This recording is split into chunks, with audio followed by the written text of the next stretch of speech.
Hello, everyone. This is Tom with the Spanish Announce Table, coming to you from a different location. Been having a little bit of some technical issues, so decided to come into the old trusty library to give you my instant reaction to TLC 2020. And can I tell you a secret? Psst, can I tell you a secret? I think TLC 2020 kind of ruled. It was great, right? I mean, this was probably off the top of my head, no, not doing fact checks because at Spanish Announce Table we don't fact check here. But I thought this was probably their best pay per view from start to finish. So let's get right into it for my instant reaction. We started off with Drew McIntyre versus AJ Styles to kick off the pay per view. And I don't know about you, but for me, anytime they start with a heavyweight championship, whether that's the SmackDown or Raw championship to kick off the show, it feels to me like we've got some big things in store. And man, I thought it was, again, like I told you at the top, I thought this was their best pay per view. And it kicked off with this match. I thought the right person won in Drew McIntyre. I did like the quick little wrinkle of adding The Miz with his Money in the Bank contract to make it a triple threat. I liked the whole dynamic between the three of them. I liked Amos, I think we're calling him now. Again, still kind of TBD on how to say his name. I like John Morrison in there as well. And like I said, Drew McIntyre getting that victory was the right move. I thought it was further establishing the great year that he had. Starting it off with winning the Royal Rumble, then beating Brock Lesnar, his very good feud. It was a touch too long, but good feud with Randy Orton, and then closing out the year with this ladder match with AJ Styles and The Miz. Thought it was really done well. So as we go into more of the breakdown, we moved into Sasha versus Carmella. I'm going to be using my notes because I'm so amped up about the finish and the Roman match, but I also wanted to give proper respect to the other matches because, again, I thought every match tonight was a home run. I didn't think there was a miss anywhere. If I were to grade them, the Sasha versus Carmella would probably be at the bottom, but that's not because of their action. It was just because the story, as I told you on the Spanish Announce Table proper. I didn't like either one, so I didn't care who won. So by proxy, I didn't care about this match. Now, let me stop right there. It was incredible. If you go back 15 years to watch a women's match and then you watch this women's match on this pay-per-view, how far women's wrestling has come is pretty incredible, just mind-boggling. And I think at times we kind of take that for granted. So I became aware that as I was watching this match, how high level of a match it was. The selling from Sasha has always been incredible. Again, I don't like her promo. I really don't like her character. The Carmella character I was into before this current iteration where I'm untouchable. I drink wine and champagne, apparently. Like, who cares? A lot of people do it. But I've always liked her in-ring ability as well. So these two did a really great job of having a good title match. Sasha won. Right person won there as well.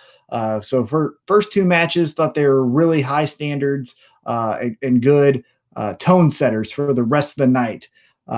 After that, we moved into what I thought was a good poking of fun at the current social media viral video of Tom Cruise's outburst on the set of Mission Impossible, whatever number it is, 36, 14, 8, I don't know. It's a lot of them. And quick side note, the more Mission Impossibles, the less I think that the mission is impossible. Sorry, I kind of flubbed my line there because but you get what I'm saying? If you do 15 Mission Impossibles, well, then it wasn't that impossible to do. Anyhow, that's my Mission Impossible hot take, but take that for what it is. But I liked how Sami Zayn, the Big E, furthered this storyline, but they used a social, viral video to tie that in. Thought it was really well done. Kudos to them for tying in pop culture into pro wrestling. Anytime they do it and they do it well, I'm a fan of it. So I did like that backstage segment. As we continued the card, I thought the right team won here with the New Day losing their Raw Tag Team Championships to the Hurt Business. Now the Hurt Business has Bobby Lashley's United States Champion, and then the tag champs as well. MVP, where does he kind of fall into this whole mix of we have all the gold? Because he doesn't. So I'm interested to see where his path goes. Maybe he just grabs the R-Truth 24/7 title for a split second just to say that they have all the gold, and they move on. Or maybe they go after Drew McIntyre. Maybe that's their next step. But the tag champs as the Hurt Business, I'm excited about. Hopefully this brings new blood to the tag team division. I'm really hoping that this does something for the New Day. The New Day has been stale for good night. I don't know. It feels like 3 years, 4 years, maybe. I don't even know if they've been together that long, but that's how long it feels like they've been doing this same pancakes and thrusting and da da da da da. It's fine. It's great.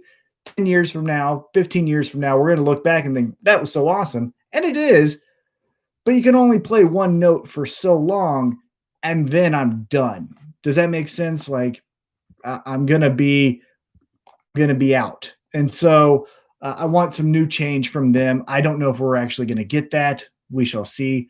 But again, I thought the right team won here with the Hurt Business as your new Raw Tag Team Champs.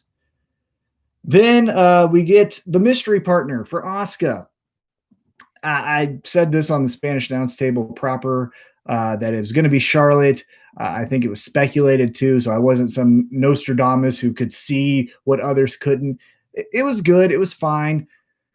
I will say, storyline wise, even though Carmella and Sasha was the least interested I was going into TLC, leaving TLC, this is the least I'm interested in.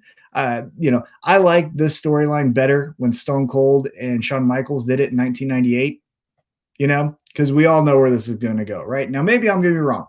I hope I am. But now you got Asuka and Charlotte as your as your women's tag champs, which means they can go to any show. And then eventually that's going to lead to Charlotte wants the championship. Asuka's going to say, you're not ready for it. We're going to get the rematch at either Royal Rumble or most likely WrestleMania. Fine.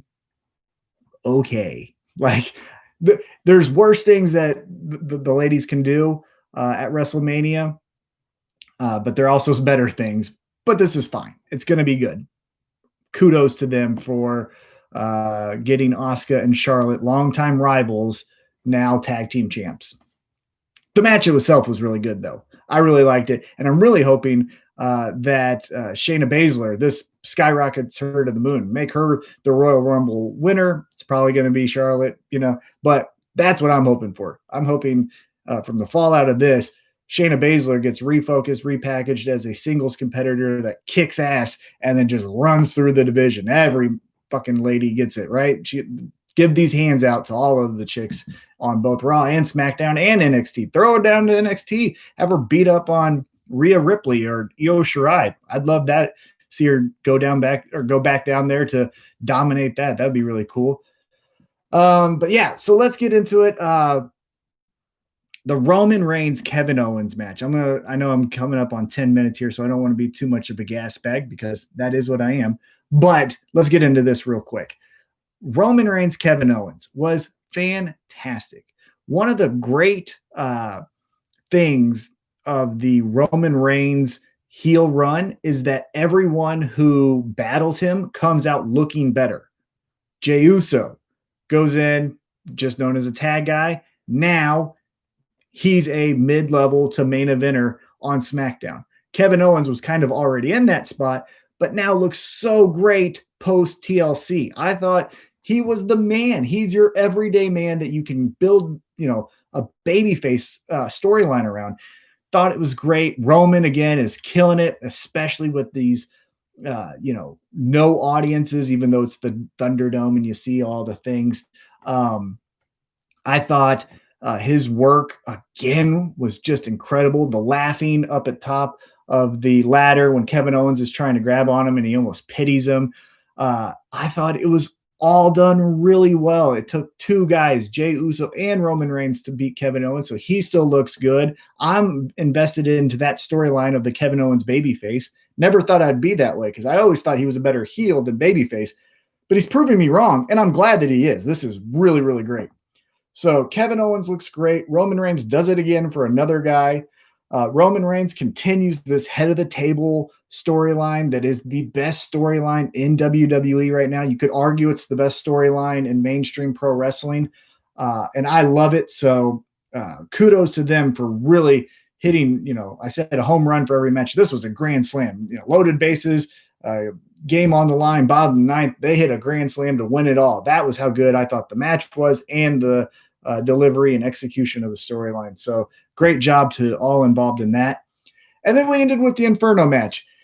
And if you listened to last week's podcast, as I mentioned, kind of talked about these going into it as we did some picks.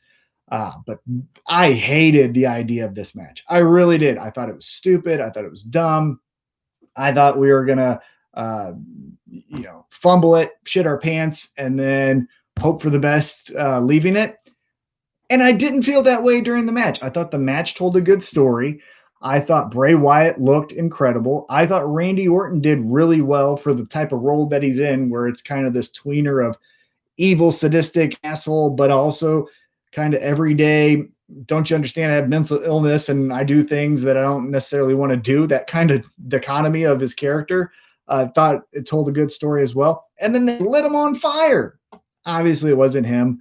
I think it was pre-taped. I think you get some past Raw and SmackDown Thunderdome participants to fill the squares, and then you call cut, then you put in the dummy, then you light it on fire. But still, Bray Wyatt lit on fire, face, torso, legs, everything, arms, all of it. So we left TLC 2020, and I bet it's going to probably be said a million times, but I'll say it here on my instant reaction because it was the first thing I thought of, and I put it on at Table Show. But TLC 2020 was lit. It was a good joke. Bobby the Brain Heenan would have liked it, and Gorilla Monsoon would have sighed. And, that's what a good joke does.